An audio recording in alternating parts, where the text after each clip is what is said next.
Hello and welcome to this edition of the Boob Tube Buddies podcast, featuring our discussion of the HBO original series Game of Thrones, Season 7, Episode 3, entitled The Queen's Justice. Very quickly, because we have like a ridiculous amount of content for you guys, we're going to review the episode, recap the plot lines, we have some trivia, reenact an it. Interview, we're going to reenact it.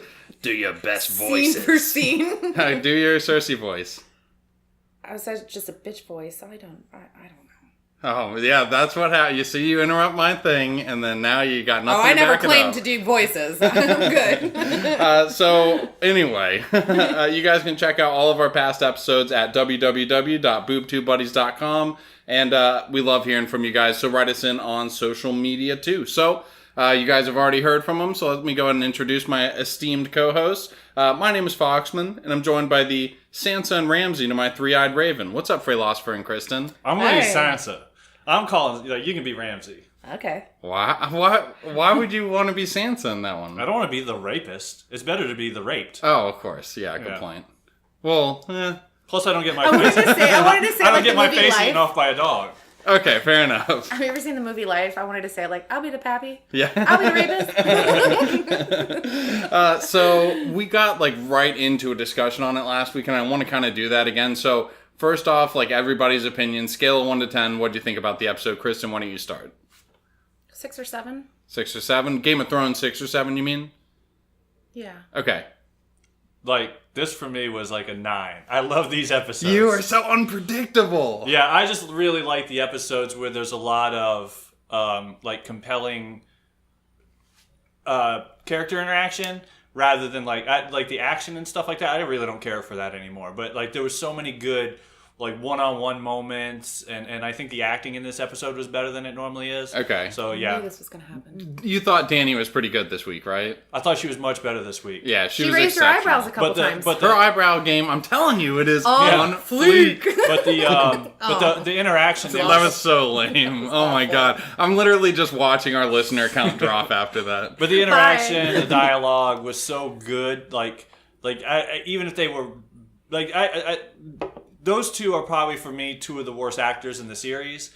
But the interaction and the writing was so good. That, but they did a good job. Don't get me wrong. Olenna and Jaime, that was an awesome scene. yeah, that was really good. She's One of the my best. favorite scenes, probably of all time. Yeah, it was really good. We're gonna get into it and we're gonna break it down. And just to throw my rating out there, I'd have given it probably a 7. I thought that it was very good, very compelling. Nothing that I'll probably remember after the series, other than probably I will remember the Olenna and Jaime thing. But everything else, actually, I don't know. Jon and Daenerys meeting for the first time is pretty big. Yeah, there was a lot of good one-on-one scenes. The pace is awesome this season. They're not wasting time. Well, they can't. And it's almost... They can't. Yeah, we'll get into that later. But yeah, the pacing is a bit of an issue for me. You think it's too fast?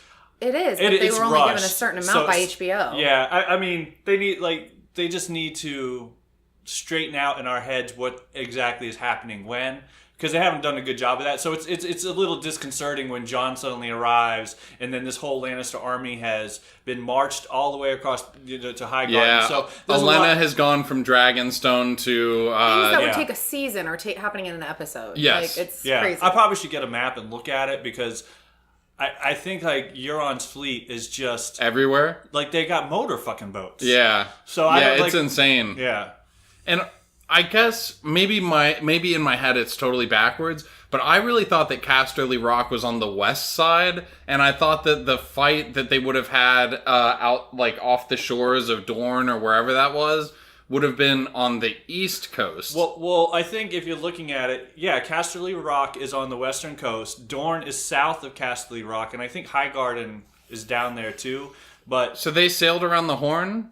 But right, so I think King's Landing, you have to go all the way around the continent. Well, King's Landing is pretty much in the middle of Westeros, on right? On the eastern side. On the eastern side. Right, so Euron sailed from there all the way around to catch the fleet by Dorne, and then he sailed back, and then he sailed back all the way and get to Castle Rock again. I mean, and they're bypassing Dragonstone to do that, so I don't like. So there's a bit of an issue there, but another shit job that Tywin gave Tyrion, apart from the sewers, was to build a teleportation device. So right? Exactly. Playing by Star Trek rules. Yeah. Exactly. Okay, so let's go ahead and get into the first segment of the night, and then we can start breaking down the episode a little bit more detail. So you guys know what it is, but for those of you who don't, it's 140 characters or less used to summarize the entire Probably episode. More. Many more. Little segment we like to call Summon It Up in a Tweet. Oh yeah, we're summon it up, so summon it up. Summon it up, oh yeah, we're summon it up. Oh yeah, we're summon it up, so summon it up. Summon it up and up. Tweet. Jon and Dany come face to face. Unsullied go to Casterly Rock, but the Lannisters aren't at their place. Ellaria and Cersei are total moms of the year. I'm pissed they killed Elena. Homegirls got poise even when the end is near. Okay, that's pretty good. A little wordy. It's definitely more than 140 characters. Okay, so mine is summing it up in a marching tune. Oh, nice. Ooh, I like that. It can't be 140 characters, but I can make it. But everybody knows you got pitch anyway, so. Yeah, so like I always feel bad about the musical pitchy numbers dog. because this one's gonna hurt. Do you need Kristin to set a beat? No. John's arrived at Dragonstone, hurrah, hurrah. The three-eyed raven's back at home, caw-caw, caw-caw. Jaime's back in Cersei's bed, the Lannisters are steps ahead, and it may be Dany sucks at the Game of Thrones. Yeah! Haha, that was great. That was good. That was so good. Nicely done, nicely done. I'm glad I wasn't like super proud of mine because then I would have just like hated myself. I'm glad I already like settled myself with hating it. All right, I got a little pre-recorded something or other, and you know what? I'm just going to let it introduce itself. It's called... Summon it up in Flea Bottom. Oi, name's Robert. Yeah, like the late king, the fat whoremonger and stag. Two people can have the same name. Shove off, you cheeky cunt. After Euron Greyjoy traipsed through Flea Bottom, I'd imagine Cersei's having fun with the new playthings. A lot of good that'll do the racing roustabouts down here. Word is that Aegon's daughter is en route, with dragons, savages, and eunuchs. So we'll all be burned, raped, or mutilated soon enough. Oh, the life of a peasant in Westeros. Alright then, fuck off. That was Summon It Up in Flea Bottom, and that is Summon It Up in a Tweet. Okay, enough with the fancy shit. You don't have to write any times down. We're good. Let's move on, and let's actually get into the episode, because there's so much to break down, so many scenes. Let's start at Dragonstone. So this is the much anticipated moment we've all wanted to see. 7 years in the waiting. Exactly. And Aunt and her nephew meeting, not really a lot of sexual chemistry right off the bat like everybody was hoping for. Oh, no, it's there. Have you seen their Rolling Stone photo shoot? No. I want to masturbate to it. Oh my god, why is she doing this on air? Wasn't in the show. There was but I'm saying there's chemistry there, trust me. But no, he's with the grit in real life. Yeah. Yeah. No, but I'm saying on screen, if they were able to capture that in a photo shoot, they're going to capture it on screen because... There's going to be something there, I'm sure. I thought there was more at the end. Mm-hmm. Oh, for sure. When they met, on the parapets or whatever you would call that. You can't have just the the sweet walkway. without the sour. Yeah. The turbucket. The turbucket. But no, so at first there was just a lot of tension. And I guess you can read some sexual tension into it because it's a good look. The closer she got, she's attractive and she's coming right at him. But no, the interaction was so fantastic. Just the announcing of names was great. It's so Daenerys good. Stormborn, Breaker of Chains, the Unburnt, Jon Snow. Yeah. He is the king of the North. Yeah. It's King of the North. So unenthusiastic. Yeah, It was so good. I have to say... Sir Davos is awesome. With that said, I have a tiny, oh my god, you know who that is, right? Nobody's going to know, but maybe one lone lady listener of my old age of, 30-something will know this. There was a huge Love that movie... she didn't define her actual age, 30-something. And I love how I'm, on the lower end, so I probably should. Yeah, for sure. Everybody's so she's 39 and a half, right? I'm not even 30-something. Yeah, that's true. But he was originally in The Little Princess, which was a huge movie in the 90s for Disney. And I remember when it came out, you don't understand, he was the dad that, every little girl loved and was that was my dad. When he came out, and he's almost kind of has a similarity to Davos. Oh, yeah? In this, like, strong, really wise way. And it's like, I love seeing these scenes with Davos because it reminds me He has a real of that. paternal feel to him, don't you think? Even in interviews, yeah. Yeah, that's what I'm saying. I think it's a natural thing about this guy. Yeah. He's very Davos-y. Like, when you see him in real life, he's just kind of chill. Yeah. Yeah. He's a great character, and honestly, the interactions here with Tyrion off to the side, interjecting from time to time, and the tension, and I love that, because pretty much you could sum up Game of Thrones or A Song of Fire and Ice in the fact that this is basically the old generation dying off relatively early, a lot of them, and then now the younger, more revolutionary, like the next generation is starting to rise to power with Daenerys and Jon, and so I think that the changing of the guard is a big part of it, and that was a huge like tone behind what they were discussing here. Was it in this scene? I can't remember. I'm sorry. Was it in this scene or the scene with Melisandre that they mentioned the Song of Fire and Ice? Yeah, What? it's with Melisandre. I was going to do... They said it! Because he did it last night, but you have to, like... It doesn't work on radio because you need the Peter Griffin face. You need the big mouth They open. said it! Well, I'm with Michael, and then they said it, so I'm like, I couldn't remember if it was this scene, but let's hold off because I still want him to say Yeah, it. it comes up next. Okay, Yeah. good. But the... Stand by. But like, but it was. I think it actually preceded it because it was as they were walking up the thing. But man, he is really casual about talking to Tyrion about Blackwater Bay where his sons died. Yeah, I noticed that too. Yeah. Well, I think that he's just keeping it in. I mean, I don't think that he would necessarily hold that against Tyrion. Tyrion did what he had to do to win. Yeah, you can't show the anger right now. And I mean, it was just like, I thought he'd be a little colder and almost seemed like he was almost being cordial. And it's like, pity for me. I was on the wrong side. It's like, I lost both my sons at that fight, Yeah. Well, you kill more bees with honey, so I guess, like, he's just really trying to make it like... You kill more bees Kill with more honey? bees with Isn't that honey? I don't know. I mean, that is- definitely what's the doesn't work. saying? You attract more flies with honey. No, No. you catch more bees with honey. Catch more bees with honey. I'm sorry. I meant to say catch. Huh. Did you not ever hear I that? love that every one of us fucked it up in a different way. Oh, how embarrassing. All I it meant flies? You was catch kill more him with flies with honey? kindness. That's what I said, and you guys shit all over it. I'm pretty sure it is I think you it's catch one more of the flies other. I with think they're honey. interchangeable. I don't think so. I do. I'm going to look it up, and if What? I'm wrong, I'm going to strike this whole thing from it. And if not, I'm going to make my voice 10 times louder than your guys. But I think another interesting part of this is when the closer they get as they're like having the interaction and Davos steps in and it's like, hey, it's like this guy didn't get to where he's at. Wingman. Yeah. And he Total plays him up and wingman. he's like, he got stabbed in the heart and he gave his leg and then Jon gives him that look and it's like, it's interesting why he doesn't want that out there. I mean, I guess it's embarrassing.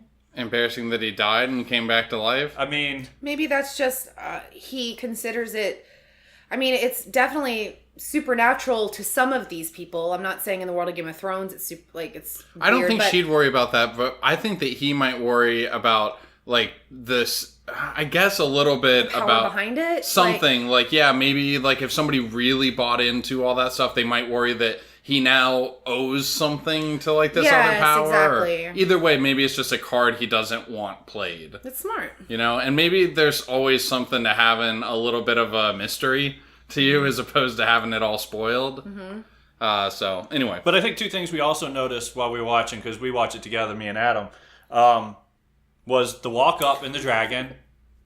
I know, I dropped names. Like, so... Like, Did anybody know? dropper. He might as well drop my social security number. I mean, you're giving you're out your doing that to pin at yourself. 7-Eleven, so I don't really think you care. I posted on Facebook today. As I was at 7-Eleven, I was in my own head actually thinking about Game of Thrones, and I just realized that I was reading my PIN number out loud as I was putting it in the machine. You're lowering yourself in your own grave. I guess so, yeah. But the You're walk digging up your own grave, the walk up the causeway works. was actually a really good scene because Yeah. first he's talking to Tyrion about Sansa. And he's Sansa's smarter than she lets on, and Jon's like, oh, she's letting on. She's letting on, yeah. And then the dragon flies by, and that was like a great moment as they dive for the ground, Yeah. So it was good. I mean, just the whole lead up was really good. And then the moment where Tyrion and Jon are speaking together on the bluff overlooking the ocean, and he's like, you need to ask for something. Just ask for something, like something reasonable, and then that's how the dragon glass is going to get mine. Apparently he was really scared he was going to actually fall off that cliff, Kit Harington. Oh, yeah? Because of the weight of his coat and because there was like 50-mile-per-hour winds during filming. Oof, because that would scare me. I was actually scared I was going to be taken off the cliff. Could you imagine if he died in filming because of that? Like, what a huge story that would be. Oh. Also, what would they do? They can't do anything. Paul Walker? I guess. That, like, how fucked would I that mean, we be? don't What kn- could they possibly do? Well, we're assuming he makes it through the season, which has already been filmed. There's always a chance he dies this season. I mean, I know people don't want to hear it, and I know what it's if not that likely. was? What if that was an early shot, though? That Well, would they be still- like Game of Thrones to kill but him, they- bring him back, and then kill him right away. Oh, again. I see what you're saying, and not towards the end. I'm just saying, yeah, okay. That would be fun. It would have been rough. It would be So pretty rough. rough. And actually, when we get to our little two truths in a little bit, I'm just going to tease it out now. Mine that I'm doing is sets and location. Cool. And so, yeah, we'll kind of get into a little bit of that, which maybe will provide like a greater perspective sort of on where they're shooting. But we also, during this set of sequences, get a great Varys and Melisandre back and forth. Yes. And, you know, he's very rarely rattled. And Bethany brought up a good point while we were watching. Is like, you barely ever see Varys lose his cool. And he looks straight up shaken up. Like, he doesn't know if she's just fucking with him or if she actually knows something. But she's like, you know, we're both destined to die in this strange land. And then he just looks Do they like... mean Dragonstone or Westeros? I'm pretty sure Westeros. Oh, I'd be like, well, duh. Yeah. Probably. Well, yeah, of course. I mean, Varys should Somebody told me I was going to die in America. I'd be like, probably. Yeah. Well, there was that sequence when Wouldn't he's be with shaken. Tyrion after Tyrion kills Tywin and they've run over to Essos and, you know, they see the Red Priestess and she's like looking through both of them when they're in that kind of bizarre area. Yeah. So they obviously have some insight into him. I don't know if it goes back to his junk being burnt and the wizard that did that to him, but... Well, she asked that, I mean, that chick asked, like, do you remember what he said? And they didn't mention it. Yeah, they asked, do you remember what he said and what was whispered to you? And that's when he was like, he never said what it was said, but he definitely addressed it. So... All right, let's move on to King's Landing. Nothing else. We've touched on at least every part of this. All right, so Euron has his triumph back in the streets, walking through, dressed like Adam Lambert again, and just like they get up to. First off, what do you guys think about the getup? We've already talked about it a little bit, but I mean, are you guys warming up to it at all? Or? The outfit? Yeah, I still think it looks like Once Upon a Time Captain Hook. However, I don't know what they could have done differently. I just make it a little more medieval, maybe. I will say everybody's looking Less tassels would be good. Yeah, but everybody's looking like that now. You know what I mean? Like Cersei's outfit that everybody loves is getting to be pretty like. I mean, does she wash that thing? Steampunk goth? No. It's gotta stink. I think everything I don't stinks. think she washes anything. You know what I mean? Like I think pig shit probably smells better than most of the places here. Like they probably use pig shit for deodorant. I mean, That's what I meant in the first episode. Like, they need to clean King's Landing up. I didn't mean, like, action and people. I meant the actual place. Like, Khaleesi does not deserve a pig shit-filled country. Like, Well, when she burns it to the ground, they can rebuild it in whatever image they want. Perfect. You're right. You're so right. Yeah, so anyway, they get up there and, God, the interaction. So basically, first off, just to get through a couple of, like, the important pieces, essentially, he lets her know what he wants, and she says, after the war is won. Anything else on that? Yeah, she doesn't say I'll marry you. She says I'll give you your heart's desire. Which I always look at these things when they change the phrasing and they don't come out and say what That's they're a good point. really saying.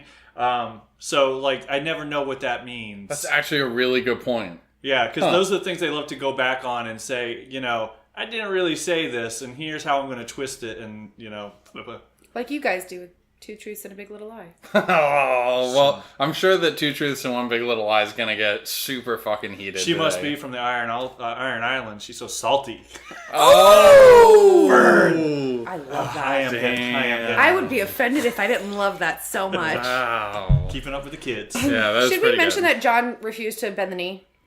Yeah, I guess that is actually worth It's like mentioning. Yeah, it's pretty pretty huge. much the crutch of their I don't whole think it's conversation. surprising though. It's certainly not I surprising. No, never I think he expected did him to. exactly what he should have done. But it is still important because it was a big part of why their meeting was so cool when it could have been, you know, warm. Like, And even- I think Dany responds to that kind of strength that isn't insulting, but is, you know, self-assured. And I think she tends to respect Like the that. Varys conversation she had where he was like, I'm of the people, not of you or anybody else. Yeah. And she responded to that, just like you said with John. Yeah, It's true. Yeah, she does like to test people's convictions, and John is a man of convictions, and he literally has died by them before. Another reason why I love Khaleesi, because she's the type of boss lady who's like, who doesn't. Yeah.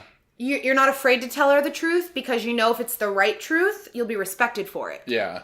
Not that no matter if it's the wrong truth or the right truth in her mind, you're going to get vilified for it. Like Hashtag boss bitch. Hashtag boss bitch, yes. But back to the Euron thing. Yeah. I love the exchange with Jaime. Oh my god, That when was he's like basically great. asking her how she likes it. Finger in the bum. Oh my I could not stop God. laughing. Yeah, it was really good. I'm sure everybody watching is like, I wonder if anybody is cringing thinking it's too much, because for me it's just perfect. I was just like, who doesn't? Yeah, it's just perfect. And I mean, they actually really work to normalize a little bit Cersei and Jaime's relationship in this one. Like, you actually see them cuddling and laying in bed together after the thing in a little bit. And I mean, I found something different with that. what did you think? I thought that was actually her kind of making light of them too. Like, I know that back in the season before Tywin died, she was ready to tell everybody, and now she's the queen and she can do that. But it's also kind of making light of their situation, and now he's kind of a boy toy in her mind because she's got bigger plans. I don't know. Is that weird? Like, No, I see what you're saying. like there's a little less care behind it. Whether or not it's acceptable or not, there was a little it was kind of flippant. Yeah, I Almost thought like that it I was don't carefree, care. not careless, though. Like, it seemed very intentional, especially when she opened the door. I think It seemed intentional, but the look behind his face was like, we're not even going to talk about this. Speaking of Like, opening the door, I have a crazy theory. okay, I want to hear it. That was Arya. That would be great. Oh, wow. Huh, And that's pretty good. I don't think she looks at Jaime because she thinks it's disgusting. I think she looks at Jaime because she's disappointed that Jaime's in the bed. Now, that's just a wild theory. I'm sure That it's would not be true. Amazing. But like, Amazing. that was the first thing I thought of when I saw the scene. I was like, is that Arya? I haven't seen anybody And she- say I mean, that. That's a great point. The way that actor handled that scene, I totally get what you're saying. That's awesome. I Yeah, like me that. too. Yeah, she didn't seem uncomfortable with seeing Jaime in there. She looks over, she surveys the situation, she takes it in, and then she goes right back to talking to Cersei. Where I think, like, even if you're writing a show, you would want that person to seem uncomfortable in that thing. Even though maybe everybody assumes it, it's still shocking to see a brother laying in bed with his sister. Yeah. And so the reaction to me wasn't normal. And that's what made me think. I was like, that was very smooth. Whoever All I noticed was, that girl has her hair exactly like Cersei. I wonder if Cersei makes them do that, or if it's like people just follow the trends of royalty. It might be, yeah. So- Oh, well, yeah, both. Okay, all right. Let's actually skip backwards then to the scene before that, the one that got her so sexually charged. Yes. Ilaria. So do you guys think that the punishment fit the crime? Because I mean, pretty much it does. It was Yeah, I mean, awesome. Yeah, I mean, here's the thing: is that obviously Cersei is probably my most hated character, but at the same time, like what happened to her from the Sand Snakes. No, I can't even. If I was in that world, she would be my most hated character. But watching the show, my most hated character is the Sand Snakes, and I cannot stand any of them. And what happened right there was sweet, sweet justice porn, much like the way that she took down the High Septon. Yeah. yeah. I'll be honest, this is the only scene I've seen with a sand snake that was remotely interesting. Yeah. Like, the other ones have all been really kind of dull and silly, and this was the only one with any kind of emotional weight for the show. Ilaria is the mother's name, right? Yes. Ilaria is the mother's name. She killed it for a She nonverbal acting, don't you killed think? it. Like the panic in her eyes Oh my looked god, you real. totally Yeah. believed it. Yeah, it was just sold very well. This Yeah, was even- Cersei's best villain scene Even when ever. Cersei, like, I almost, don't know, the shame thing for me topped it. Oh, that was great. No, but that was more nonverbal. Like, this is what's happening to you. Hi, the mountain. Bye-bye. Shame. I think it shame. was literally just the shame I of loved that one. her. I loved her. The script they gave her for this whole thing and the way that she just. I don't know. I just Yeah, halfway where through, she was I'm like man, I love vulnerable this for a about this. minute, Yeah. but then right back to like Like, was totally in control. Yes. why did you do that? Like, that was, like, such a important moment. Like, Yeah. it was like, Cersei, at least there's some part of her in there that's still human. Yeah, Mm-hmm. absolutely. It was just amazing how she was vacillating between like human monster. Mm-hmm. So good, It was bro. really, really awesome. Okay, now is there anything else that other than Like, we've talked about the post-torture sex. Is there anything else really that I think that we've broken all that down? Can we do our 2 truths? Sure. Okay. So, well, I'll let Kristin describe it once we get into it. Here is 2 truths and 1 big little lie. Let's play a game called 2 truths and 1 big Little Lie.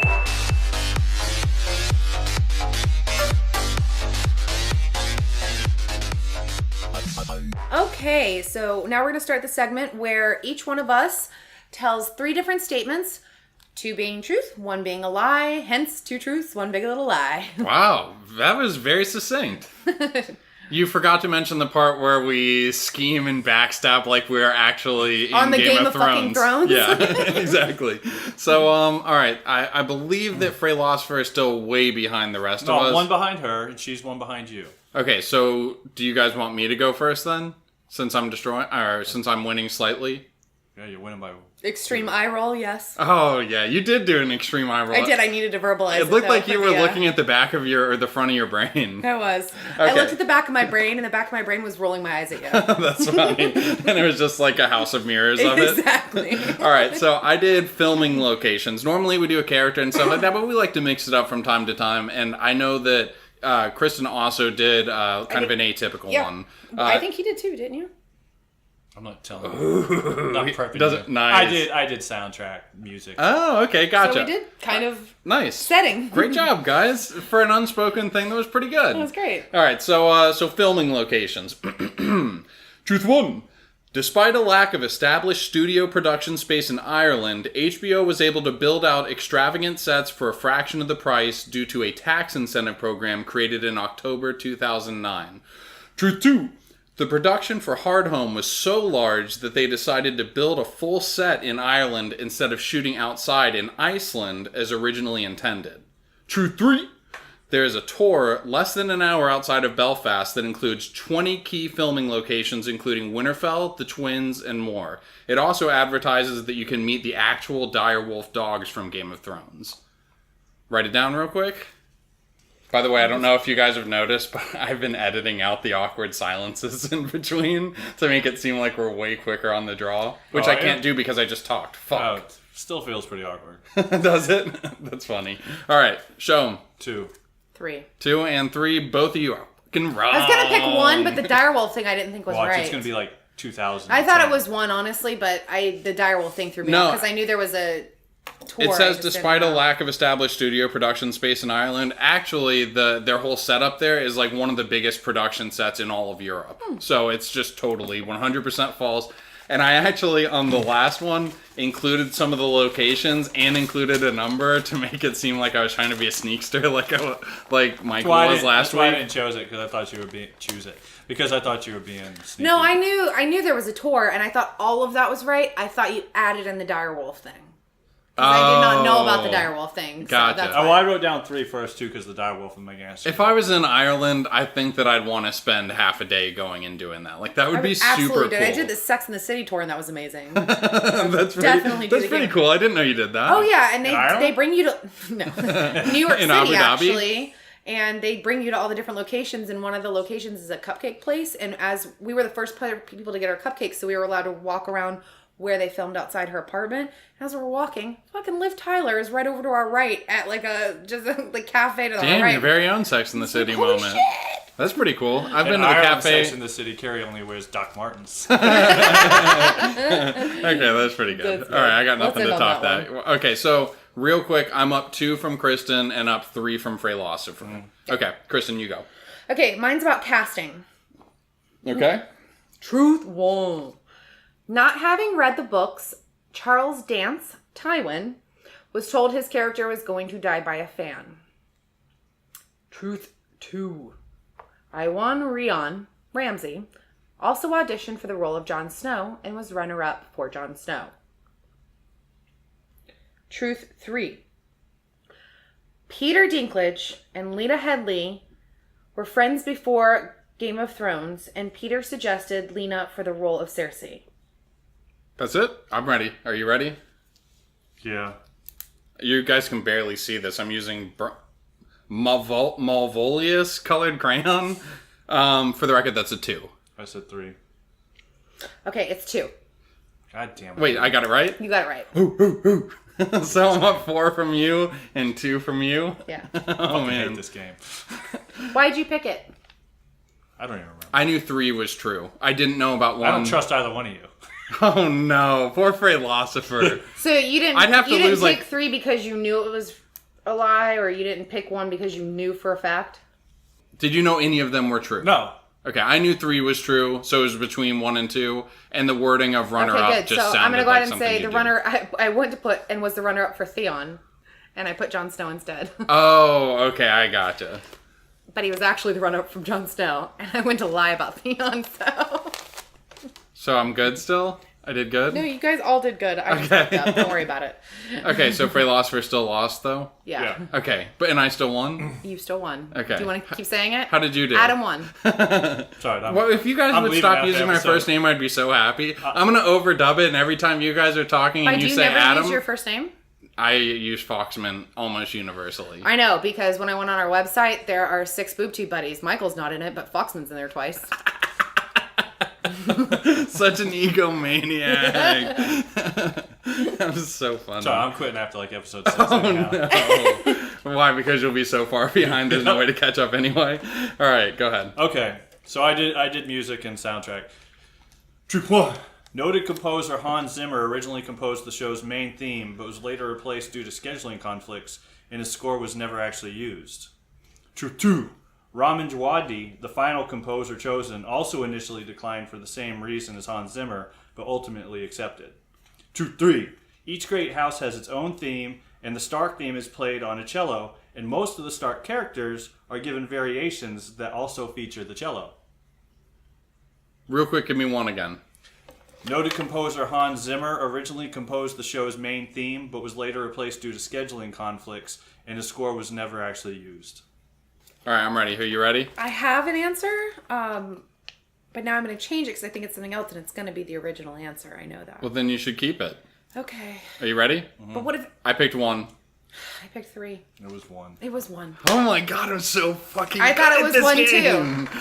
See? I just, Never listening I felt, to you again. Here's the problem, is that I felt like 1 would have been such big news for me as a fan that I'd have heard that before. You know what I mean? Because Hans Zimmer is like the biggest composer in the entire world, right? Other than, no, he's bigger than Danny Elfman, right? I mean, I think they're about the composer, same. Probably, yeah. Okay, gotcha. And Joanna Wadi is the actual composer, right? Ramin Djawadi, yeah. Okay, and who does the Westworld one? I don't know. Okay. Hans Zimmer. Nice. All right, so just to reestablish, I am up. I don't want to Morrissey. reestablish Isn't it this. Morrissey? Let's get back to the show. I'm up 4 on Morrison. Fralosopher and up Spiders on 3 your face. on. Oh yeah, I am gonna have to read that out. I can't wait. That's gonna come later though. Okay. Anyway, thank you guys for playing. Nice job. Everybody actually followed the rules this week. So regardless of me being a douchebag and rubbing it in your guys' faces, everybody followed the rules minus a little snafu. I was going to maybe say, I from told Kristin. you 3 truths. So that's, But I know my oh, he's intention- looking like, wait, I got Well, screwed. that's no. I didn't pay attention. I asked wholeheartedly the reasoning behind your choosing before I admitted it. I don't have to admit it at all. I never make it off the first Wikipedia search for these things. And that is 2 truths and 1 big little lie. And one big Little lie.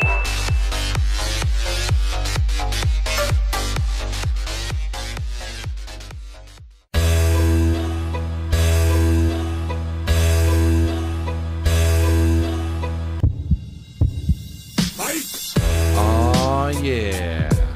Get your free month trial to Audible at www.audibletrial.com/boobtubebuddies. Why the funky beat, you ask? I wanted to download the book Making Music Your Business, a guide for young musicians, but first, I wanted to see if I had what it took to make music. English, motherfucker! I guess some of us just don't got it. I'll stick to podcasting and never do anything like this again. Seriously, swear to God I won't. If you go to www.audibletrial.com/boobtubebuddies, it's a free month for you and money in our pockets. Over 180,000 titles to choose from, like Making Music Your Business, a guide for young musicians. Drop the beat, little buddies. Okay. Hey, we're back. Yes, and we're back. Nice. Okay, so we pretty much got along during Two Truths this week. That was nice. And hopefully we can continue that trend. Everybody. Last week 2 people cheated, and this week only 1 person. So. It's true. And it was the person who didn't cheat last week, so we're all even. We're all even. And this was an unintentional cheat. We're all even, but not the score. The score is not even. All right, so let's get to Winterfell. Oh, he doesn't like that. Let's get to Winterfell. We've already done Dragonstone. We've done King's Landing. So let's talk about Sansa, basically. So it starts off with her and Littlefinger walking around, and she is straight up running this place, right? Like, she has all these great ideas, the leather on top of the armor. Yeah, she's on her game. It was impressive, right? Didn't you see true leadership quality? I can only compare it to Moana. To Moana? You saw it? Yeah, of course I did. At the beginning, where she's like I can leave she's the room like, now. we'll clear the diseased trees and make room for new. Like, and she's going like through That's like really different funny. like things that she can do to make her village better. You love that reference, Fralosopher? I have no idea what Moana is. Oh my! Stop that! I You're know a that movie sounds I know guy. what it is, but I don't watch. There's a Pixar part at the movies. beginning where Yeah. she's 16 and taking over the crown, and they literally do a montage of her doing exactly this, like problem solving. Yeah, and she's quite Full good story, at Katie it. Holmes. Sorry. Yes, and there are some really good I will be musical here for the, numbers. for the I just rest try of the and get episode. stone-faced Michael when just people killed talk me with his Disney. eyes. Okay, so I'll just go fuck myself. I love that Peter Baelish is always trying to give her and everybody advice, and pretty much everybody at this point just rolls their eyes at Littlefinger. Can he just die now? He seems so ineffectual compared to how he used to be. Well, you say that, but for me in this scene, like, I thought, okay, so we're seeing Sansa do all this stuff, and she looks like she's really on top of her game. And then she starts talking to Littlefinger, and Littlefinger just takes it up to a whole nother level of where your thinking should be. So he's so far out in front intellectually from where everybody else is that, I mean, it's just amazing to me. We might be sick of him, but he's probably... The smartest person in Westeros? Yeah. At least in terms of, like, political machinations. Right. Well, I he will should say, be good by now, and he's not, so that shows something. Yeah, well, he is pretty much what, like, people use the word 4D chess to describe people, like, in real political situations in real life. That's Littlefinger. He's playing 4D chess, where everybody else is Bridge. just, like, playing checkers. Bridge? Bridge is what, like, when you read about, like, in histories, when you read about, like, these famous generals, say, like, a Robert E. Lee or a Rommel, the game they play is not chess, they play bridge. Yeah, I like bridge. I'm pretty good at bridge. You guys want to play some bridge? No, All right, let's go. Bye. Okay, so anyway, that's when she gets a visitor. Did anybody think it was going to be anybody other than Bran? Everybody thought it No. was going to be Arya. See, I thought it was going to be Bran. And I then thought it was going to be Bran, too. I didn't think it was going to be Arya. Except, this is what I said. It's too quick for Arya, but I don't too know. quick. Like, who's That's going to what say? stopped me. I don't know. Yeah, so, like, the time, who knows? Like, because Jon has sailed from the northeast all the way around, because you can't go north, all the way around the continent to Dragonstone.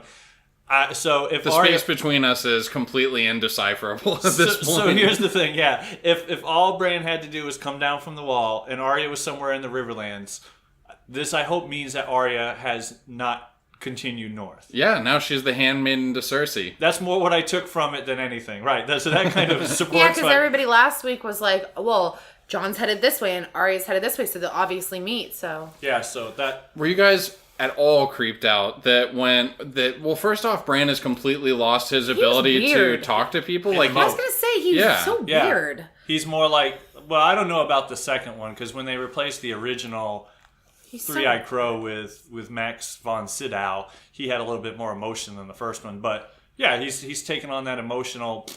So 2 of these Stark kids are super fucked up. well, and then he Arya- starts basically talking about, like, oh, I'm so sorry that you got raped. It was weird for I me to saw watch it. that as That your thing brother. was weird. Yeah, what the hell? I mean, it's not weird because nothing's going on down here. But what's up my with the little lack of my little emotion? Bran wiener is just. Even the Three-Eyed Raven, when teaching Bran, seemed to have a little bit of emotion. What's with the whole, like... I thought so too. He at lack least had of a dry emotion. wit to him, it seemed like. What, Did you think... I thought that he felt like, very like I don't know. Whatever, like kids go through like their goth phase. That's what this is. He's going through his gothy Three-Eyed Raven robotic phase. phase. Yeah. You know, all he needs is a trip to Hot Topic with Euron, and he'll be good to go. Yeah. Nice. Nicely done. Nicely done. So, And Cersei. do you think that there's anything to the fact that this whole thing basically started with him witnessing Jaime and Cersei and the things we do for love getting pushed out of the window, and now he's talking about watching his sister and and what's his face in this same castle. No, I didn't read a whole lot into it, but I think before he says that, before they go into that dialogue where he says, "Yeah, I saw you get raped," he says, she's like, "Oh, John just left," and for me, the most important line in that thing was, "Oh, I need to talk to John." Mm-hmm. Did you hear him say it? Mm-hmm. Yeah, but why? Why is that so important? Because his heritage. Oh, R plus L equals Yeah, J. he knows. God damn it. Yes, but yes. I was actually just hoping I could prompt you to say it. Why don't you like to say that? Did you hear about that actor who stabbed herself, Reese? What's her last name? Witherspoon? No, with a knife. That was... You know how much I love you for that, right? Nicely done. He tried to get me with it the other night. I love you guys. These are my people. You guys are my people. What's up, Bethany? Oh, you could see her? Oh, did I ruin How it? you see Did I her? ruin it? Could you see her? No, I love that joke. Hey, Betty! All right. That was great. Enough with the what is it? Cows play? Horse play? Horse I love play. that, by the way. All right, Citadel. Cosplay? I don't know what I was doing. Okay, so Ser Jorah is totally fixed now. Not nearly as bad as I thought he was going to look. So I'm just a little shocked that there hasn't can been walk? more intrepid healers throughout the course of time who have done more of this. Obviously, there have been instances where people have cured, but for the most part, people think it's uncurable. But really, all you have to do is like peeling the bark off of a tree and then putting ointment on it. Right, and here's the thing we know about Jorah in this scene, is that it took 24 hours because they were going to come back to kill him. For sure. Yeah, the or timeline ship has him already off. been imposed. You're Right, totally or right. ship him off. So we know that this is a 24-hour For thing. once, we know what the time period is. So he peeled him, and then he cured him, and he looked like he was good to go. He was throwing clothes on, no bandages, no nothing. So whatever it was fantastic. And now I guess I heard on another podcast that there's a chance that this is one of the side effects of dragonglass, but I didn't see any of that in this What thing. do you mean? Like it's a cure-all, I guess I've heard. Did he use dragon glass? That's a theory. Like this is one of the side If effects. that's what he was cutting and peeling with? I don't know. Like maybe like you can grind it up or something. I don't know. I heard it on. Well, I mean, I Wouldn't he be I don't like, to fuck mention Ser on the Jorah, I'm podcast. sending it to John?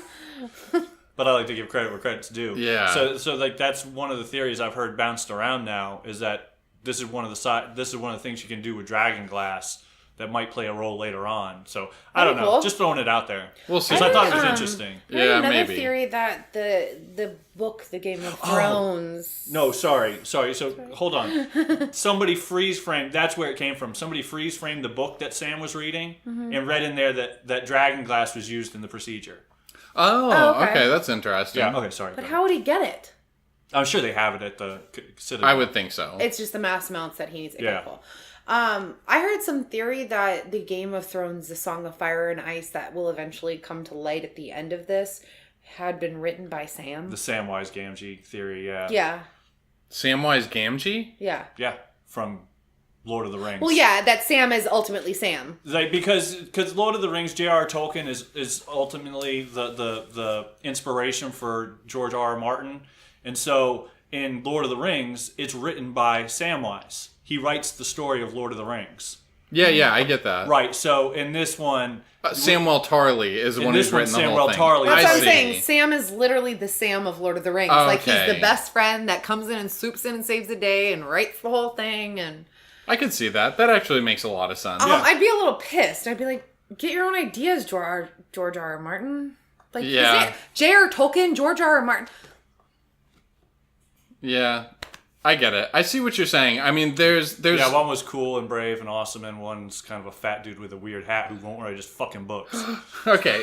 I mean, but there's a thin Why hasn't line he lost weight? between an After all of homage this and trekking? just ripping something off blatantly. Like that feels like really derivative. It would be lame, but I wouldn't be the first time that somebody's made like a big overture to somebody like that, like a huge nod to their inspiration, especially J.R. Tolkien. You see it in fantasy all the time.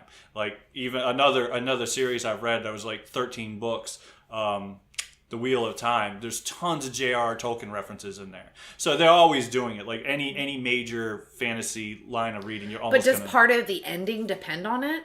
It doesn't depend on it, but Because that would be crazy to me. I wouldn't be surprised if that's like the ultimate nod. Like, you know, yeah, he created most of these worlds that we're building off of, but this is my big, huge tip of the hat to him. And I give George R. R. Martin less credit by the day. So just because of how long it's now taken? Yeah. Yeah. I mean, it's ridiculous. It is ridiculous. All right, let's get back to it. Really bad. What? He writes women really bad. Yeah. Yeah, he definitely does. Although, at the very least, he is trying to put women in positions of power and, like, insert, like, pieces Super of unlike feminism. Jack Nicholson and As Good as It Gets, right? Yeah, right. Yeah. How do you write about women? How do you write women about a so man, well? but you take away, what is it? Oh, reason accountability and reason. Oh, God. I'm not as offended. I'm more offended by that now at my age than I was when I first watched. I'm like, I don't get it because I was younger. And now I'm like, hey. That's pretty funny. I understand that now. All right, Casterly Rock. So Daenerys' forces end up getting there, and it's basically all done kind of with a Tyrion. He's narrating the entire thing. And that's when we get the shit jobs and going in through the sewer. You even see his bed in the background that he used to fornicate on. Yeah. Kind of a funny little nod.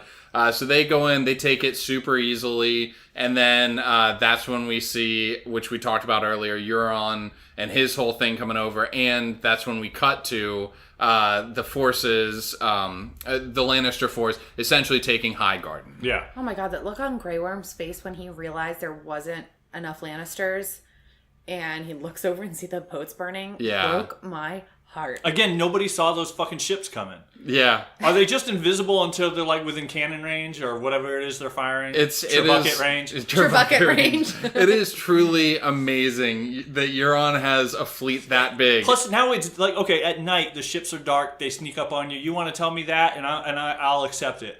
This is broad fucking daylight. Yeah, that you wouldn't at least hear the fight going on down there before then, or. I don't know. I just don't like that. Yeah. I don't, even the first moment that I saw it, I thought, how the hell did that force sneak up on them? Like, yeah, no, that's how you think every time they do. In clear daylight, you would have seen it from miles and miles away. Oh, yeah. You would have had an hour's notice. Yeah. Bare minimum an hour's notice. Okay, real quick, before we get to the final scene, which takes place at Highgarden, which we kind of alluded to earlier, I actually have an interview with David, who's the host of Tales from the Fandom. Ooh. Yeah, so we've got a quick little interview with him, then we'll come back to it. I'm going to read a little Spiders Will Eat Your Face ad copy here in a minute, too. So anyway, here is David. Player 3 has entered the game.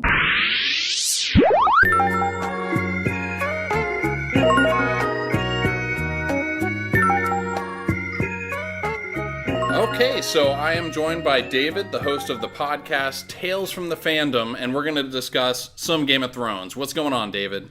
Not much. I am happy to be back in Westeros.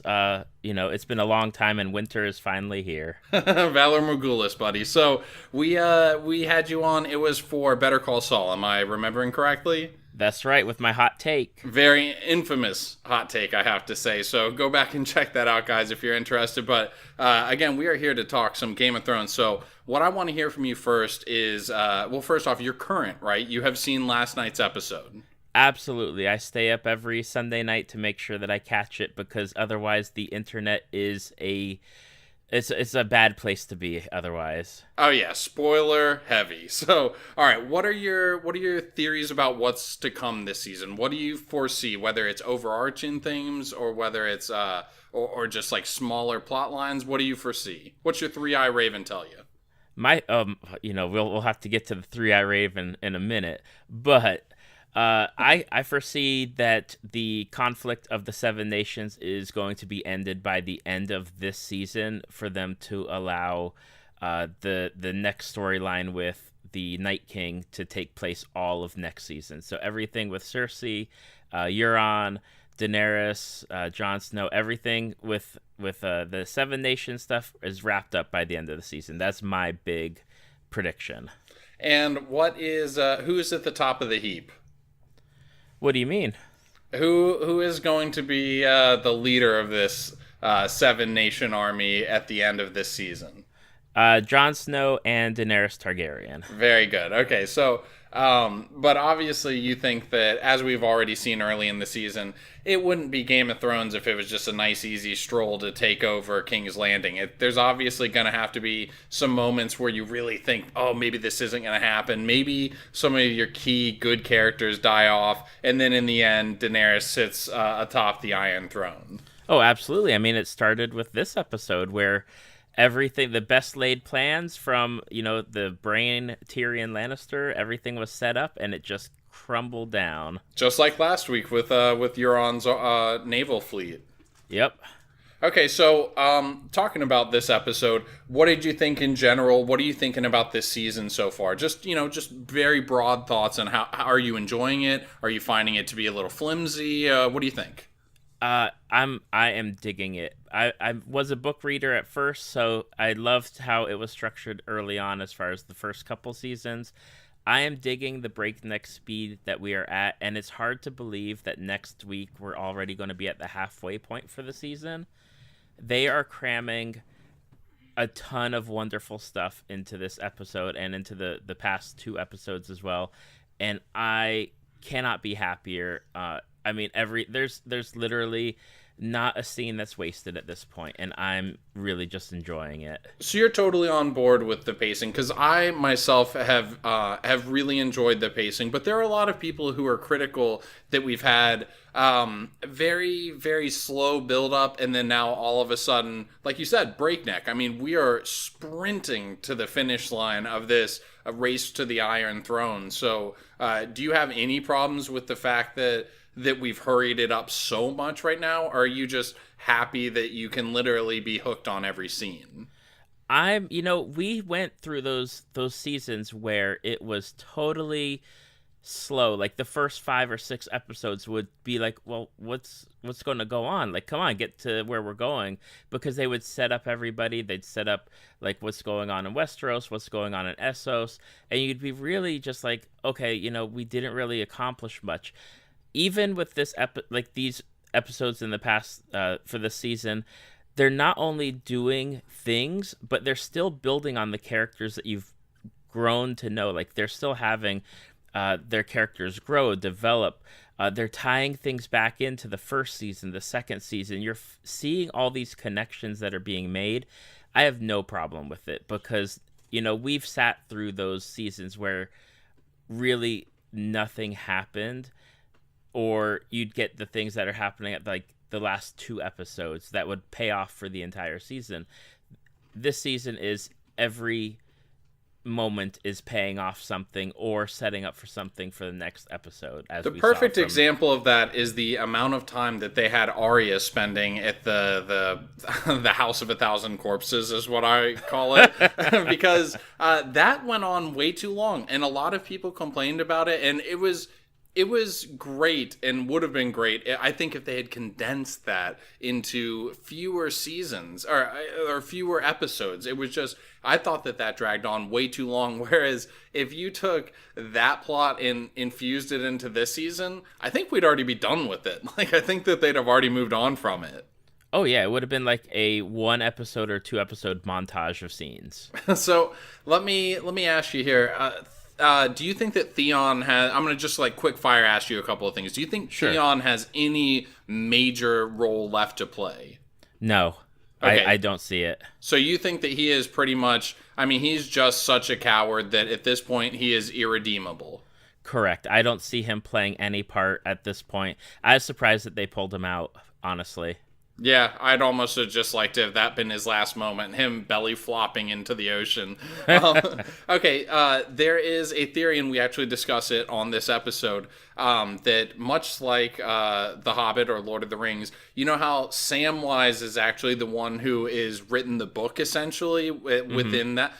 And there are people saying that they think that Samwell Tarly, is going to be the one who has written a Song of Fire and Ice at the end of it. Do you think that there's any... does that hold water? I think it could. I love Samwell Tarly. He's one of my favorite characters ever since season 1, even in the books. And I could see him doing big things and being really key, beyond what he's already done in this season, let alone, the rest of the series in general. But yeah, definitely. Okay, he's one of your favorite characters. Who is your bar none least favorite character? Now, like this season or overall? Let's stay within this season. Oh gosh, Bran Stark. I was discussing him with somebody today, and we were calling him like Mr. Creeptastic because you get to see your sister who you haven't seen in 5-6 years, give or take. And one of the things that you bring up as a topic of discussion is her wedding night rape. Yeah, gross. Yeah, that he's clearly lost all of his ability to hold a conversation. Like, that was a very we actually talked about it on the episode, and we all agree with you. It was very fucking strange.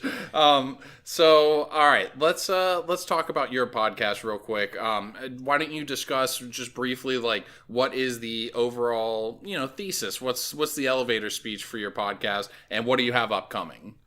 Well, one of the people that reviewed the show called it a working man's Nerdist. Every week I talk with a different guest about the fandoms that they love, whether it's big fandoms like Game of Thrones or Harry Potter, or smaller fandoms like different anime shows, or maybe even older TV shows. It's a weekly thing. Every Monday we have a new podcast coming out. I've got some great ones with different cosplayers and different fan artists and even other podcast hosts. And we've got some big plans upcoming for the rest of the year. So if you're interested in finding out who's coming on, you can find us on our Facebook page, which is Tales from the Fandom. And I think after a quick conversation today, I think I will be recording a small Tolkien tribute, essentially, for an episode that you were putting together later, which I'm super jazzed about, and I will definitely pitch it out on our podcast when it's time. So, David, it is always a pleasure. I appreciate it. And you know what? I appreciate you not coming in here and stealing my thunder with some bullshit hot take theory and, letting me run my own podcast, okay? It's my pleasure, and we'll have to have a hot take if they do come up with these Game of Thrones prequels that they're talking about. Oh my god, yeah, that's a whole other can of worms. David, it was an absolute pleasure, man. Love your podcast. Thanks for coming on. And it's my pleasure. Player 3 has left the game.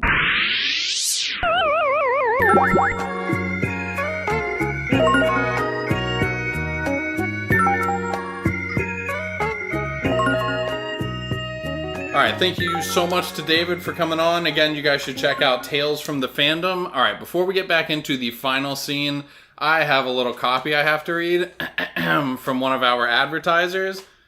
Spiders will eat your face. Available on Amazon Prime, Instant Watch, and Amazon.com. Spiders will eat your face. The documentary about the history of pet tarantulas in America. That is... Spiders will eat your face. The movie on Amazon. All right. Sip of water. Job. Somebody take over the high garden scene to start off. Okay, so we come to, like we left off, the Lannister forces are amassed outside Highgarden. And what I like about this scene a lot is that they don't show you the fighting. So they show you the important parts. Like, the fighting doesn't matter because apparently the Highgardeners suck at fighting. Yeah. And it's really easy for the Lannisters. But you see them in there. And something we didn't talk about earlier was Cersei meeting with the Iron Bank, which is significant. It was probably important because a lot of people thought the Iron Bank would play a major role. But what we see here... The financiers always do. Yeah, but what we see here is boxes and boxes of gold bullion out there in the courtyard. So they're ostensibly going to be able to cover their debts. Although there's a lot... And then she did say the Lannister always pays their in the debts. scenes for next week, we actually see her meeting with the guy, and it looks like it's going well. So we do, but we also hear the phrase, once the money gets here, and it's kind of foreboding. Like, once the gold arrives from Highgarden, and it's like the fact that they put you in it, that there's this chance that they're going to intercept the payment, which could change the whole dynamic. Oh, like if they get waylaid and somehow the gold is taken from them? Yeah. That's true. Yeah, like it's really just a bunch of bricks. Right, but then they replace it in the middle of the night. But then we get to the meat of the episode, and Jaime goes up to see Lady Olenna. Also a glimpse of Bronn. Oh, yes! We do get to see Bronn. Yeah, non-verbal Bronn. Yeah, and they make a great... You were talking about Tyrion narrating. That was great. Yeah, narrating the attack, and he's like, a man once told me, give me 10 good men and I'll impregnate the bitch. And that goes back to when they were trying to impregnable. When they were trying to get into the airy. That is so funny. Yeah, it was a great callback. So that scene was awesome because even So in the face of sure death, she got the last laugh. Is essentially what awesome. happened. Yeah. She swigs it down before, he has a chance to knock it out of her hand. Instantly delivers the death blow line, basically. She's the non-monster Cersei. Like, she's what Cersei should be. Yeah, basically. Like super cunning and ruthless, but without being like a horrible monster to Yeah, innocent exactly. people. Yeah, and she basically says to Jamie, she's like, she's a monster, right? She's Yeah. a disease.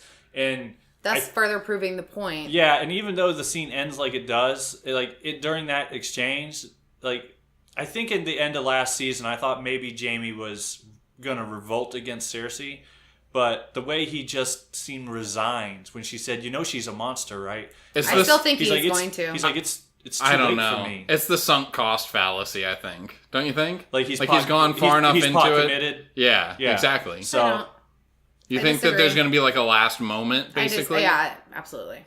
I mean, there could be, but he just seemed I think he's really done with resigned, her. and I was like, man, he just looks like a defeated guy right now. Would he be the first Kingslayer and Queenslayer in the history of Westeros, do you think? That'd be I think so. interesting. That would, I just honestly, kind of get the full pocket. I really do think that If he does, he's not resigned. I think that's an easy thing to say to one of your enemies.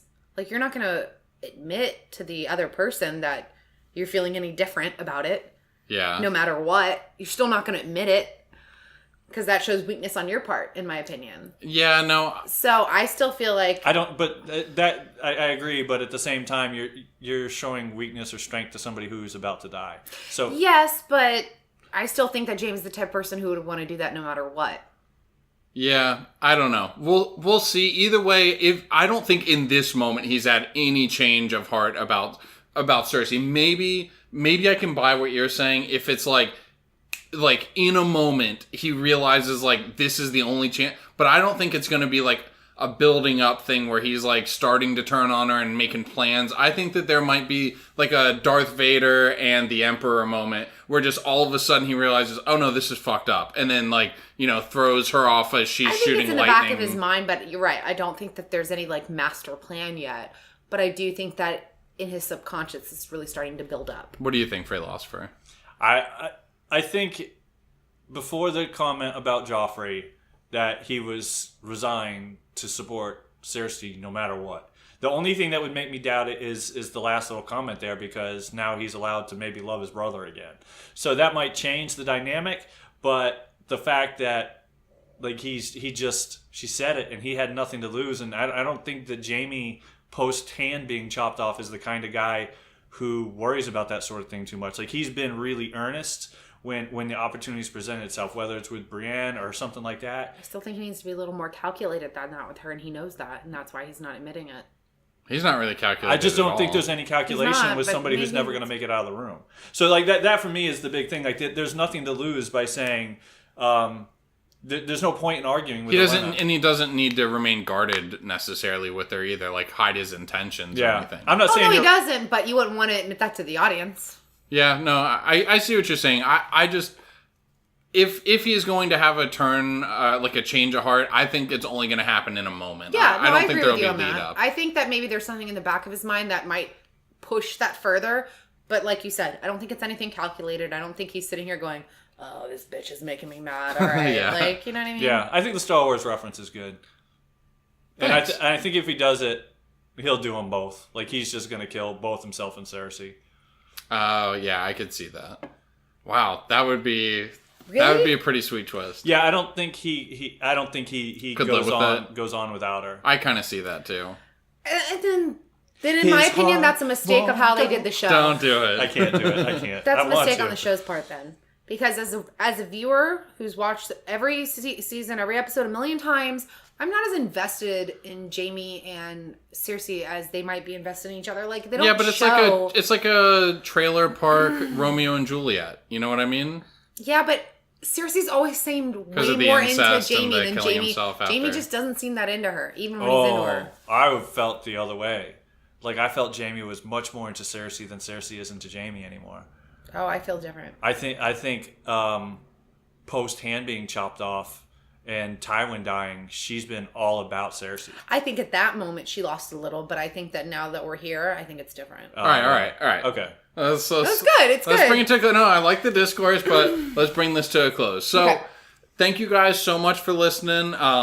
Actually, it's been a pretty good crowd that we've had so far with Game of Thrones, and thank you to Spiders Will Eat Your Face.